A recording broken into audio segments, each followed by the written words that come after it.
Hello students, today our topic is societal impacts and in this lecture we are going to discuss about e-waste management. So let's start.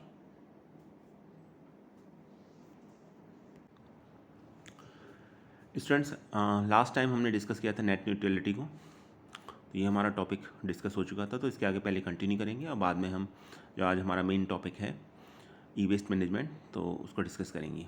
तो पहले ये जो topic थे कुछ last time completely discuss नहीं हुए थे, पहले इनको डिस्कस करते हैं फिर आगे बढ़ेंगे। सो नेट न्यूट्रलिटी से क्या मतलब है? देखिए, नेट न्यूट्रलिटी की रेस्पॉन्सिबिलिटी होती है इंटरनेट सर्विस प्रोवाइडर की। उसका मतलब ये होता है, एक प्रिंसिपल है और इसके बारे में कहा जाता है कि जितनी भी साइट्स हैं, जो भी कंटेंट हैं, वेबसाइट्स हैं, ना तो किसी को फेवर करना ना ही किसी को ब्लॉक करना है पर्टिकुलर कंटेंट को, प्रोडक्ट को या वेबसाइट को, और सभी की सेम स्पीड होनी चाहिए। तो इसे नेट न्यूट्रलिटी बोला जाता है। तो इंटरनेट सर्विस प्रोवाइडर की रेस्पॉन्सिबिलिटी होती है कि ये नेट न्यूट्रलिटी के कॉन्सेप्ट को, प्रिंसिपल को इम्प्लीमेंट करें। नेक्स्ट था इंटरनेट एडिक्शन।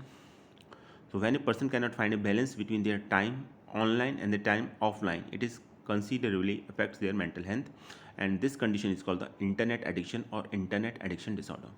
तो इंटरनेट एडिक्शन को इंटरनेट एडिक्शन डिसऑर्डर भी बोला जाता है। तो जब कोई पर्सन अपनी ऑनलाइन और ऑफलाइन टाइम को मैनेज नहीं कर पाता है तो उसको इंटरनेट एडिक्शन या इंटरनेट एडिक्शन डिसऑर्डर बोला जाता है।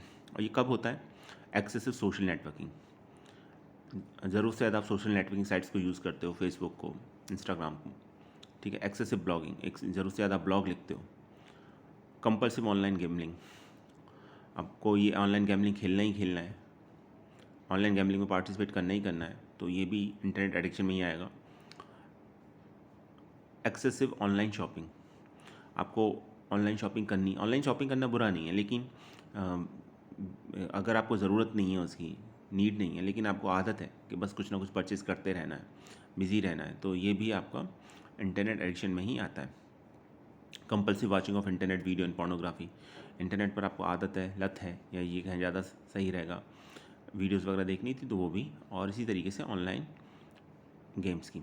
तो ये सभी देखिए, शॉर्ट में जब आप इंटरनेट पर अपना टाइम ज़रूरत से ज़्यादा स्पेंड करते हो और उसकी वजह से आपकी जो रियल लाइफ है, ठीक है, या जो ऑफलाइन आपका टाइम है वो और ऑनलाइन के बीच में आपका बैलेंस नहीं बन पाता है, तो इसको हम इंटरनेट एडिक्शन बोलते हैं।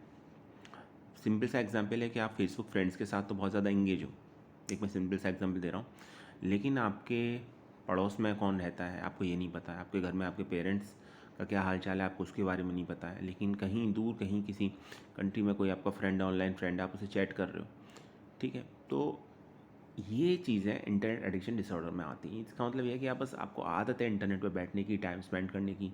ये सोशल नेटवर्किंग का ही एग्जांपल है, और भी एग्जांपल हो सकते हैं, जैसे मैंने बताया, ब्लॉग लिखने का, गेम वीडियोस देखने का, ऑनलाइन गैम्बलिंग का, ऑनलाइन शॉपिंग का, ऑनलाइन गेम्स का, ठीक है। तो इसी तरीके से आपको वीडियोस गेम ऑनलाइन खेलना पसंद है, लेकिन आपको रियल लाइफ में अपना जो गेम होते हैं, जैसे क्रिकेट हो गया, अब ऑनलाइन आप इंटरनेट पर खेल रहे हो, कोई प्रॉब्लम नहीं उसके अंदर, लेकिन आप ऑफलाइन उसको नहीं खेल रहे हो, तो फिज़िकल फिटनेस आपकी उसमें बहुत ज़्यादा आपको फिज़िकल फिटनेस आपकी उतनी नहीं रहेगी, क्योंकि ऑनलाइन खेलने के अपने डिसएडवांटेज होते हैं, ठीक है।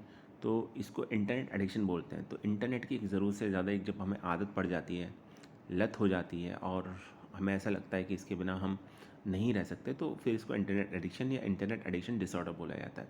तो इसका एक्सेसिव यूज़ होता है जब इंटरनेट का ज़रूरत से ज़्यादा, देखिए यूज़ इंटरनेट का है हमारी लाइफ में, इसमें कोई डाउट नहीं है, लेकिन एक्सेसिव यूज़ हो, और यूज़ इतना हो कि उससे जो हमारा ऑफलाइन टाइम है वो और ऑनलाइन टाइम के बीच में हमारा बैलेंस ना बने, तो फिर इसको हम इंटरनेट एडिक्शन बोलते हैं। नेक्स्ट टॉपिक आता है स्मार्ट मूव्स का। स्मार्ट मूव क्या है? Smart move is an organised group of people who have gather through the use of social media to protest और lobby for a publicise social और political causes. तो smart move ऐसे organise group of people को बोला जाता है जो इकट्ठे होते हैं किसी बात पर प्रोटेस्ट करने के लिए, किसी पॉलिटिकल इशू पर, ठीक है, या लॉबी क्रिएट करते हैं, या सोशल कॉजेज़ पर अपना प्रोटेस्ट या एक लॉबी क्रिएट करते हैं, तो उसको स्मार्ट मोब बोला जाता है। इसे स्मार्ट मोब इसलिए बोला जाता है क्योंकि ये सब कुछ सोशल मीडिया के थ्रू होता है काम। तो इसमें डिफरेंट फैक्टर्स हैं, मैं उनको बात करेंगे हम उसके बारे में अभी आगे, लेकिन मेन रोल इसमें सोशल मीडिया का रहता है। तो लिखा भी हुआ using social media anyone can organize smart mob. तो सोशल मीडिया के थ्रू स्मार्ट मोब को ऑर्गेनाइज किया जा सकता है। कैसे? First of all deciding about the goal. सबसे पहले आपको गोल डिसाइड करना है कि ऑब्जेक्टिव क्या है, गोल क्या है, टारगेट क्या है, किस लिए आप लोगों को इकट्ठा करना चाहते हैं, ऑर्गेनाइज करना चाहते हैं, उसका मकसद क्या है। After the deciding of the goal, deciding about the event size, place, date and time. उसके बाद ये जो लोगों को आपको ऑर्गेनाइज करना है, किस प्लेस पर करना है, डेट क्या होगी, टाइम क्या होगी, इवेंट क्या होगा, इवेंट का साइज़ कितना होगा, ठीक है, ये सब डिसाइड करना होता है। After that forming a short digital message informing people about it. इसके बाद एक छोटा सा डिजिटल मैसेज प्रिपेयर किया जाता है और लोगों को इसके बारे में इन्फॉर्म किया जाता है, ठीक है। And last finally sending this message through the use of social media to the target group of people. इसके बाद सोशल मीडिया का यूज़ करके टारगेट ग्रुप ऑफ पीपल को भेजा जाता है। सबको नहीं भेजना है, टारगेट ग्रुप ऑफ पीपल, जो लोग इंटरेस्टेड हैं, जिसको आप चाहते हैं कि ये लोग इन्वॉल्व हों। जैसे फॉर एग्जांपल अभी लेटेस्ट चल रहा है फार्मर प्रोटेस्ट। तो फार्मर प्रोटेस्ट में फार्मर्स को ही कॉल किया जाएगा, ठीक है। जो एक कोई बिजनेसमैन है या कोई सर्विस करता है अपना, तो उसको तो प्रोटेस्ट से कोई लेना देना है नहीं, ठीक। तो टारगेट क्या होगा? फार्मर्स। तो वहाँ पर एक पहले एक गोल डिसाइड किया जाएगा कि हमें क्या करना है। जैसे इस केस में गोल हो गया, मैं एक एग्जाम्पल के तौर पर बता रहा हूँ यहाँ पर, कि हमें गवर्नमेंट के अगेंस्ट प्रोटेस्ट करना है, और प्रोटेस्ट का जो हमारा कॉज है वो है कि जो गवर्नमेंट है, ये जो बिल है अभी फार्मर्स के लिए जो आया है, इसको वापस ले वो। तो ये गोल हो गया। इसके बाद इवेंट साइज, इवेंट क्या होगा, ठीक है, 15 अगस्त के दिन होगा, 26 जनवरी के दिन होगा, टाइम क्या होगा, कितने लोग होंगे इसमें, हमें क्या करना होगा उस दिन, प्रोटेस्ट कहाँ करना है, किस प्लेस पर करना है, किस टाइम पर करना है, किस डेट को करना है, ये हो जाएगा। और ये हुआ है अभी, ये स्मार्ट मोब का एक एग्जांपल है। अभी 2021 में 26 ऑफ जनवरी को ये हो चुका है ऑलरेडी। फिर एक डिजिटल मैसेज आता है, और फाइनली वो डिजिटल मैसेज प्रिपेयर करने के बाद उन लोगों को भेजा जाता है जो लोग इंटरेस्टेड होते हैं उसमें, या हम ये कहें कि टारगेट ग्रुप ऑफ पीपल्स को सेंड कर दिया जाता है। तो एक एग्जाम्पल हो गया। उससे पहले सीए के इस तरह का प्रोटेस्ट हो चुका है। तो ये आज की डेट में बड़ा कॉमन है, और कॉमन इसलिए क्योंकि डिजिटल मीडियम के थ्रू सभी लोग एक दूसरे से कनेक्टेड हैं और अपनी बात को आसानी से रख सकते हैं, स्मार्ट मोब को कलेक्ट कर सकते हैं एक जगह पर और प्रोटेस्ट कर सकते हैं। अब बात करते हैं सॉफ्टवेयर्स की। तो ये टॉपिक कंप्लीट हो गए, कुछ जनरल टॉपिक थे। अभी बात करते हैं सॉफ्टवेयर्स की। सॉफ्टवेयर से बारे में जो सिलेबस में मेंशन है वो free and open source software दे रखा है, लेकिन उससे पहले आपको कुछ और सॉफ्टवेयर पढ़ने पड़ेंगे। जैसे दे रखा है प्रोप्राइटरी सॉफ्टवेयर। तो ये प्रोप्राइटरी सॉफ्टवेयर को नॉन फ्री सॉफ्टवेयर भी बोला जाता है या क्लोज सोर्स सॉफ्टवेयर भी बोला जाता है। ये कंप्यूटर सॉफ्टवेयर होते हैं। So these are the computer software for which the software publisher और another person reserves some right from license to use, modify, share modification or share the software. It sometimes include patent rights. तो देखिए इसमें rights होते हैं उस person के पास जिसने software बनाया है, और ये डिसाइड करेगा कि इसको कौन यूज़ करेगा, कौन मॉडिफाई कर सकता है, कौन शेयर कर सकता है, किस लेवल तक यूज़ कर सकते हैं, ठीक है। तो इसमें यूज़ करना, मॉडिफाई करना, शेयर करना, ये सभी राइट रिजर्व होते हैं। तो जो भी प्रोप्राइटरी सॉफ्टवेयर होता है, जो भी इसका ऑनर होता है, तो वो डिसाइड करता है कि इस सॉफ्टवेयर को कौन पर्सन यूज़ करेगा, मॉडिफाई करेगा, शेयर करेगा, और उसके टर्म्स एंड कंडीशंस क्या होंगी। तो इस तरह के सॉफ्टवेयर को क्लोज्ड सोर्स सॉफ्टवेयर या नॉन फ्री सॉफ्टवेयर भी बोला जाता है। नॉन फ्री इसलिए क्योंकि ये फ्री ऑफ कॉस्ट अवेलेबल नहीं होता। पहली बात तो आप ऐसे इसको यूज़ नहीं कर सकते, आपको यूज़ करने के लिए परमिशन लेनी होगी। और क्लोज सोर्स सॉफ्टवेयर का इसीलिए कहा जाता है क्योंकि इसका सोर्स कोड अवेलेबल नहीं होता, ठीक है। तो ये प्रोप्राइटरी सॉफ्टवेयर को नॉन फ्री सॉफ्टवेयर या क्लोज सोर्स सॉफ्टवेयर भी बोला जाता है। ये कुछ एग्जाम्पल हैं, जैसे विंडोज़ का एग्जाम्पल है विंडोज, आईट्यून्स, माइक्रोसॉफ्ट ऑफिस। तो ये डिफरेंट एग्जाम्पल दे रखे हैं। ये सब प्रोप्राइटरी सॉफ्टवेयर है, आपको परमिशन लेनी पड़ती है तभी आप इसे यूज़ कर सकते हो। इसे ऐसे ही डिस्ट्रीब्यूट नहीं कर सकते, मॉडिफाई नहीं कर सकते आप, ठीक है। अब बात करते हैं ओपन सोर्स सॉफ्टवेयर की। तो ओपन सोर्स सॉफ्टवेयर क्या है, पहले ओपन सोर्स सॉफ्टवेयर को समझ लेते हैं। देखिए, open source software means the software is distributed for free with accessible source code that can be modified and improved by anyone। तो ओपन सोर्स सॉफ्टवेयर वो सॉफ्टवेयर होता है जिसे फ्री ऑफ कॉस्ट डिस्ट्रीब्यूट किया जा सकता है और इसके साथ सोर्स कोड एक्सेसिबल होता है और जिसको मॉडिफाइड भी किया जा सकता है और इम्प्रूव भी किया जा सकता है, कोई भी कर सकता है इसको। तो मेन बात यह है कि इसमें सोर्स कोड अवेलेबल होता है और सोर्स कोड को मॉडिफाई या इम्प्रूव किया जा सकता है। तो अगर हम ओपन सोर्स सॉफ्टवेयर और प्रोप्राइटरी सॉफ्टवेयर की बात करें, कंपैरिजन करें, तो देखिए प्रोप्राइटरी सॉफ्टवेयर के लिए लाइसेंस लेना पड़ेगा, ओपन सोर्स के लिए लाइसेंस की रिक्वायरमेंट नहीं होती, फर्स्ट पॉइंट। जहाँ तक मेंटेनेंस एंड सपोर्ट की बात है तो प्रोप्राइटरी सॉफ्टवेयर को कमर्शियल सपोर्ट रहता है, जबकि ओपन सोर्स सॉफ्टवेयर को कम्युनिटी और कमर्शियल सपोर्ट हो सकता है, अगर अवेलेबल है तो होगा, अदरवाइज़ नहीं होगा। जहाँ तक सोर्स कोड की बात है, मेन पॉइंट है इसका source code. Open source software का जो मेन पॉइंट है वो सोर्स कोड से है। इसमें प्रोप्राइटरी सॉफ्टवेयर में सोर्स कोड अवेलेबल नहीं होता। जबकि अगर हम बात करें ओपन सोर्स सॉफ्टवेयर की तो इसमें सोर्स कोड को एक्सेस भी किया जा सकता है और मॉडिफाई भी किया जा सकता है। तो ये दोनों चीज़ें हैं। तो ये बेसिकली डिफरेंस है प्रोप्राइटरी सॉफ्टवेयर और ओपन सोर्स सॉफ्टवेयर के बीच में। इसको याद कर लीजिएगा, एग्जाम पॉइंट ऑफ व्यू से इम्पॉर्टेंट है। मेन बात यह है कि ओपन सोर्स सॉफ्टवेयर के बारे में कि ये सॉफ्टवेयर आपका इसका सोर्स कोड एक्सेसिबल होता है, मॉडिफाई कर सकते हैं और कोई भी इसको इम्प्रूव करके न्यू वर्जन भी इसका निकाल सकता है इसका। अब एक टर्म आता है FOSS, फॉस, तो इसे बोलते हैं free and open source software. ठीक है, अभी बात की हमने ओपन सोर्स सॉफ्टवेयर की, तो ओपन सोर्स का सॉफ्टवेयर का सिंपल सा मतलब है कि इसका सोर्स कोड अवेलेबल है।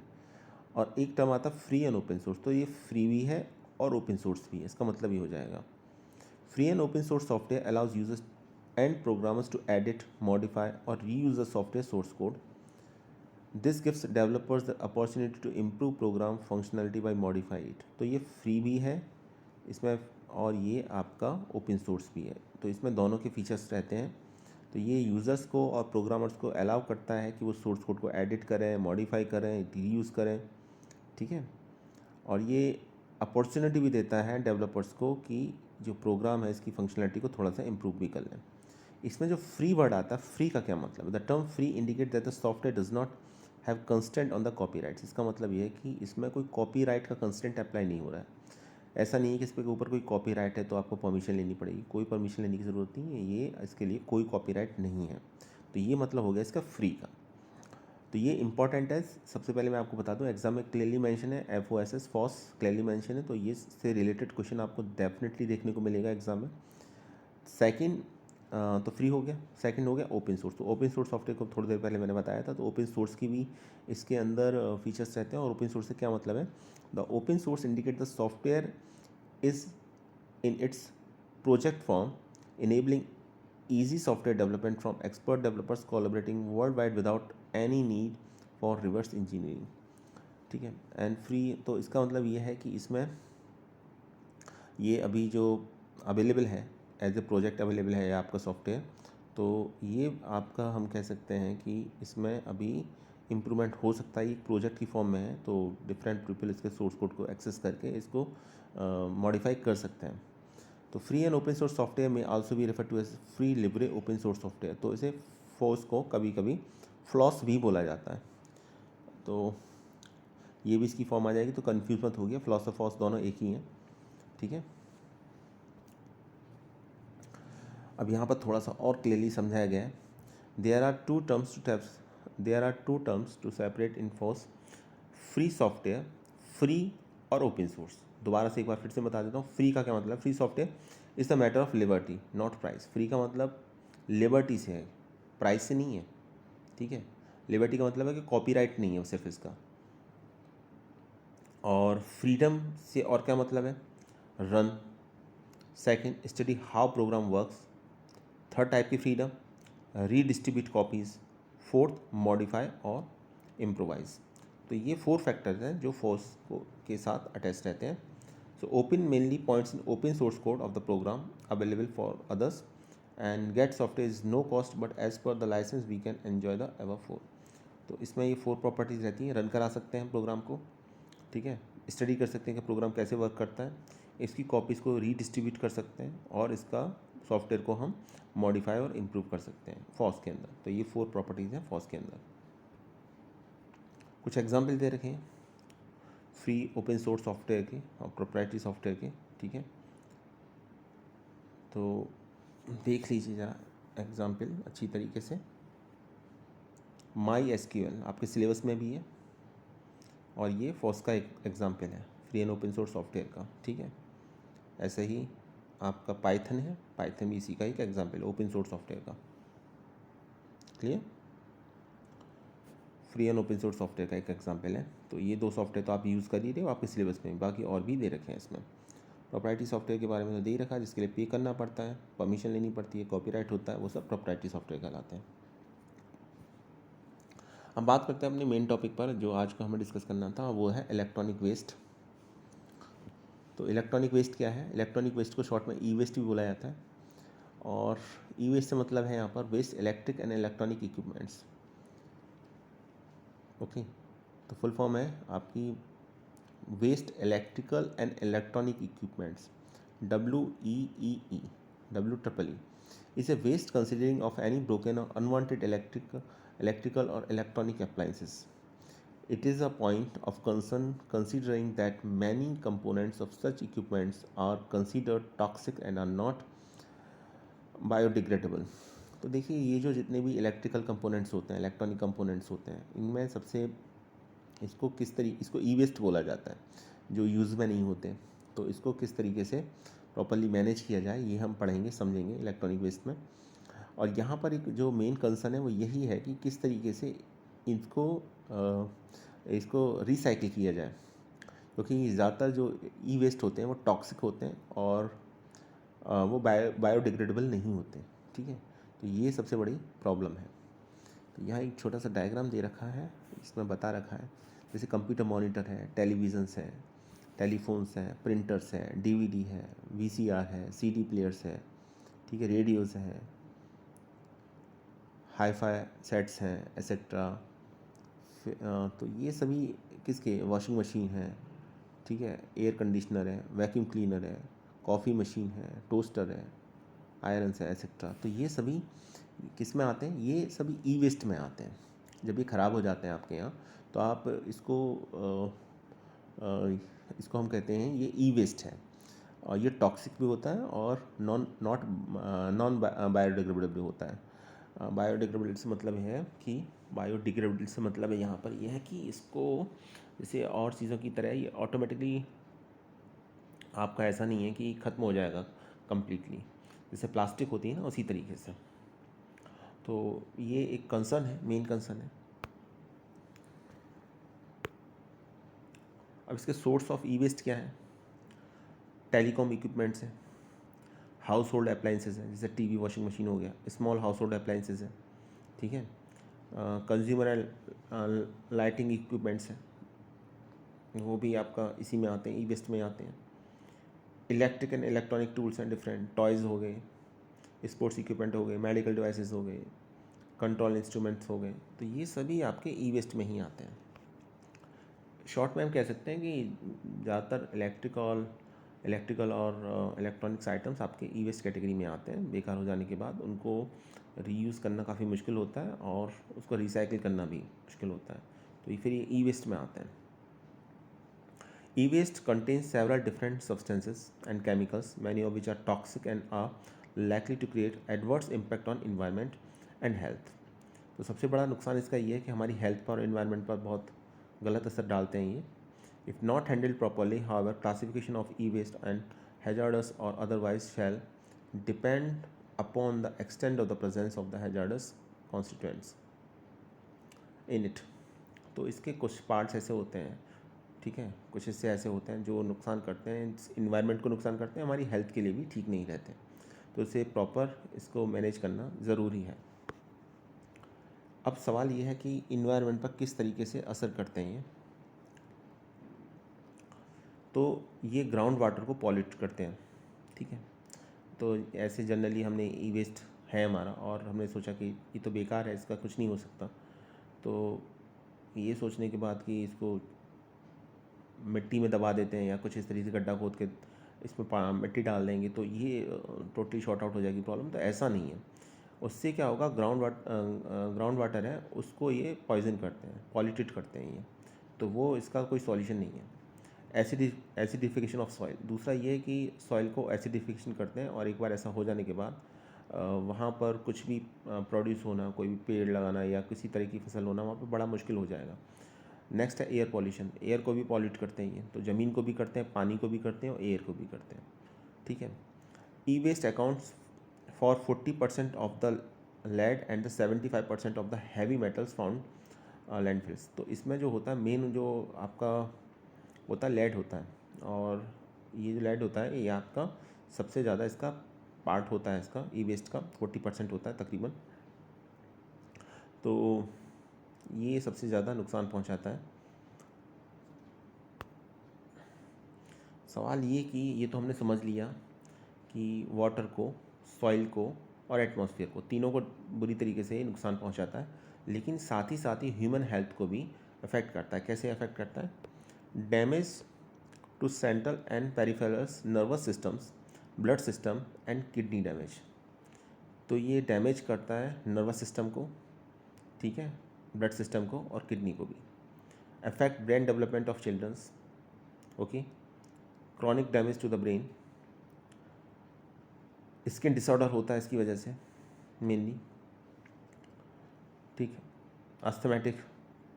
अस्थमा की प्रॉब्लम होती है, डीएनए डैमेज होता है, रिप्रोडक्शन एंड डेवलपमेंट प्रॉब्लम्स भी आती हैं, इम्यून सिस्टम को डैमेज करता है ये हमारे, लंग कैंसर इसकी वजह से होता है, and last damage to heart, liver and spleen.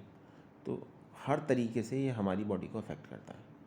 तो ब्रेन से लेके लंग्स कैंसर तक इसी की वजह से होता है, डीएनए तक इसकी वजह से डैमेज हो जाता है। तो ये इसके साइड इफ़ेक्ट हैं, या साइड इफ़ेक्ट हैं कि इफ़ेक्ट्स ह्यूमन हेल्थ पर ही इफ़ेक्ट पड़ते हैं इसकी वजह से।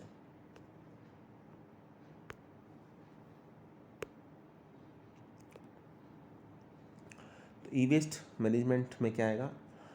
N industries management of e waste should begin at the point of the generation. This can be done by waste minimization technique and by sustainable product design. Waste minimization is the industry involve adopting. तो सबसे पहले तो करना ये है कि जितना e waste management को मिनिमाइज़ कर सकते हो उतना हमें मिनिमाइज़ करना चाहिए।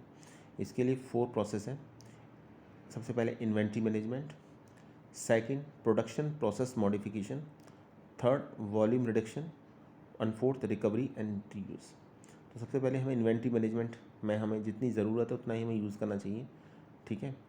सेकंड है प्रोडक्शन प्रोसेस मॉडिफिकेशन, जो हम जब प्रोड्यूस करते हैं, प्रोडक्ट बनाते हैं डिफरेंट, या जो भी प्रोसेस में इन्वॉल्व होता है, तो उसको थोड़ा सा मॉडिफाई करके इसमें ये देखना होगा हमको कि कम से कम इसमें वेस्ट हो हमारा। थर्ड है वॉल्यूम रिडक्शन, हम क्वांटिटी को घटा सकते हैं, और फिर उसके बाद अगर रिसाइकिल करके उसको रीयूज़ किया जा सके तो उससे ज़्यादा बेहतर है। तो ये इन 4 स्टेप से हम ई वेस्ट मैनेज कर सकते हैं ईजिली।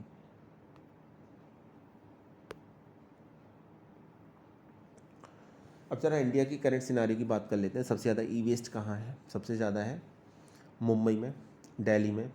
मुंबई में देखिए कितने टन है, 11,000 ton, around 11,000 ton, approx 11,000 ton के अराउंड ई वेस्ट है मुंबई में। 9,730 टन्स है दिल्ली में, 4,648 टन्स है बेंगलोर में, चेन्नई में फिर 4,132, और सूरत में देखिए 1,836 टन। सबसे ज़्यादा मुंबई में है, ठीक है। और जहाँ तक इंडिया की बात करें तो टोटल ई वेस्ट जो इंडिया में है वो पर ईयर कितना है? 1,46,180 टन्स पर ईयर। तो इतना 1,46,000 टन इतना ई वेस्ट इंडिया में पर ईयर होता है। तो ये कंसर्न है, ठीक है, क्योंकि इससे एटमॉस्फेयर को भी नुकसान पहुंचता है और हमारे ह्यूमन हेल्थ को भी। अब ज़रा अप्रोचेज़ और मैथोलॉजी की बात करें तो क्या मैथोलॉजी हमें अडॉप्ट करनी चाहिए, क्या अप्रोच लेनी चाहिए? Step 1, identify the e waste category item. सबसे पहले जहाँ जहाँ से ई वेस्ट प्रोड्यूस होता है उनको आइटम्स को फाइंड आउट करें। Step 2, identify the e waste composition और determine it. E waste composition को डिटरमाइन करें।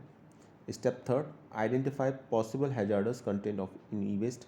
ई वेस्ट में जो भी कंटेंट लगता है कि ये ह्यूमन हेल्थ के लिए ठीक नहीं है, उसको आइडेंटिफाई करें।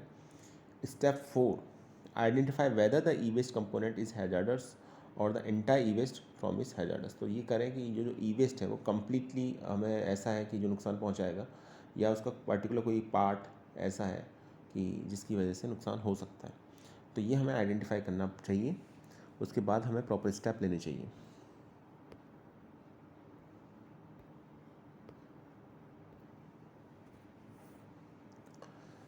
The complexity of the e waste problem, और बड़ी कॉम्प्लेक्स प्रॉब्लम है, इतना आसान नहीं है इसको दूर करना। तो देखिए, harmful effect of the e waste toxic materials. First point देखिए, e waste contains toxic heavy metals such as lead, mercury, cadmium, nickel amongst others. तो ई वेस्ट में ये सब चीज़ें भी आती हैं। लेड तो मैंने पहले बताया, लेड के साथ मरकरी भी आती है, कैडमियम भी आता है, निकल भी आता है। तो ये सब, ये जो एलिमेंट्स हैं, ये ह्यूमन हेल्थ के लिए, एटमॉस्फेयर के लिए, सॉइल के लिए, वाटर के लिए ये ठीक नहीं है, बहुत नुकसान पहुंचाते हैं ये। और सेकंड पॉइंट है, these materials are harmful and can cause brain tumour, paralysis, infertility and even nervous system disorders. तो ह्यूमन हेल्थ के लिए तो बहुत नुकसान पहुंचाते हैं। ये देखिए, ट्यूमर इसकी वजह से होता है, पैरालिसिस की वजह से होता है। तो डिफरेंट इस तरह के ये नर्वस सिस्टम डिसऑर्डर भी इसी की वजह से होता है। So they can also have severe negative effect on the development of the, wait a second, okay. So इसके नेगेटिव इफेक्ट होते हैं हमारे ह्यूमन बॉडी पर। तो ये डिफरेंट पॉइंट्स हैं, कॉम्प्लेक्सिटी है ई वेस्ट प्रॉब्लम्स की, और थोड़ा सा और डिटेल में देखते हैं इसको। Harmful health effect on e waste, ये देखिए, वॉमिटिंग होती है, मस्कुलर पेन होता है, हेडेक होता है, स्लीपलेसनेस की प्रॉब्लम होती है, लंग कैंसर होता है, एब्डोमिनल पेन होता है, ठीक है। तो ये जितनी भी प्रॉब्लम्स हैं, ये इसकी वजह से होती हैं, आपकी इलेक्ट्रॉनिक वेस्ट की वजह से ये सभी प्रॉब्लम्स होती हैं आपकी। आगे देखें तो हम इन्वायरमेंट पर क्या इफेक्ट पड़ेगा और ह्यूमन हेल्थ पर क्या असर पड़ेगा, तो ये हम देखते हैं। तो ये हम ऑलरेडी डिस्कस कर चुके हैं, लेकिन एक बार फिर देख लेते हैं। Pollution of the ground water को पॉल्यूट कर देता है ये। Acidification of soil, air pollution भी करता है। और लास्ट है, e waste account 40% of lead and 75% of the heavy metals found in the landfills. ठीक है, तो 40% तो लेड ही होता है उसमें। ह्यूमन हेल्थ की बात करें तो DNA damage, lung cancer, damage to heart, liver, spleen, ठीक है, chronic damage to the brain. तो ये अस्थमा, ये सब प्रॉब्लम इसी की वजह से होती हैं, आपकी ई वेस्ट की वजह से हो सकती हैं ये। तो ये ह्यूमन हेल्थ और इन्वायरमेंट दोनों को बैडली इफ़ेक्ट करता है ये। और लास्ट है, इसी को एक मैंने टेबलर फॉर्म में दिखाया, जो भी मैंने बताया। तो अगर एग्ज़ाम में अभी इसमें ये डेफिनेशन की फॉर्म में तो आएगा नहीं, लेकिन ऑप्शंस दे रखे हो सकते हैं उसके अंदर, तो आपको टिक करना है प्रॉपर ऑप्शन को। अगर आपको पता होगा कि ह्यूमन हेल्थ पर क्या इफेक्ट होते हैं, एनवायरनमेंट पर क्या इफेक्ट होते हैं, तो आप सही ऑप्शन ईजिली पिक कर सकते हैं। तो ये डिफरेंट ऑप्शंस हैं जो यहाँ दे रखे हैं आपके, तो इसको भी आप देख लीजिए एक बार। ये वही है जो अभी तक मैंने बताया। तो ये स्लाइड बहुत इंपॉर्टेंट है, इससे एक क्वेश्चन आ सकता है एग्ज़ाम में डेफिनेटली, और अगर ये पूछा जाता है ईवीएस से रिलेटेड तो आप लिख सकते हैं यहाँ पर। तो स्टूडेंट, ये था आज का हमारा टॉपिक, जहाँ हमने ई वेस्ट को पढ़ा समझा। ठीक है, तो एग्ज़ाम पॉइंट ऑफ व्यू से बहुत इंपॉर्टेंट है, एग्ज़ाम में क्लियरली मेंशन है e waste and e waste management, और इसके जो साइड इफ़ेक्ट हैं, और या जो ह्यूमन बॉडी पर और नेचर पर, इन्वायरमेंट पर, तो वो भी क्लियरली मेंशन है सिलेबस में। तो डेफिनेटली इससे क्वेश्चन आपको देखने को मिलेगा, बहुत आसान सा टॉपिक है। इसकी स्लाइड मैं आपको ग्रुप में सेंड कर दूंगा, तो आप एक बार फिर से पढ़ लीजिएगा, और एक बार सुमिता अरोड़ा से और देख लीजिएगा। ठीक है, और सुमिता अरोड़ा जो कंप्यूटर एप्लीकेशन की बुक आती है, और इंफॉर्मेशन प्रैक्टिस की बुक आती है, तो वहाँ भी ये डिटेल में डिस्क्राइब कर रखा है। तो आज के लिए इतना ही। नेक्स्ट वीडियो हमारा सोसाइटल इम्पैक्ट का लास्ट वीडियो होगा, और मोस्टली टॉपिक हम कंप्लीट कर चुके हैं। उसमें हम समझेंगे आईटी एक्ट 2000 और आईटी एक्ट 2008। तो ये लास्ट टॉपिक हमारा बचा है, और कुछ साइबर क्राइम्स के बारे में और हम डिटेल में डिस्कस करेंगे। तो नेक्स्ट वीडियो हमारा लास्ट वीडियो होगा सोसाइटल इम्पैक्ट्स के बाद। सोसाइटल इम्पैक्ट पार्ट 5 होगा जो लास्ट वीडियो होगा। So thanks for watching this video.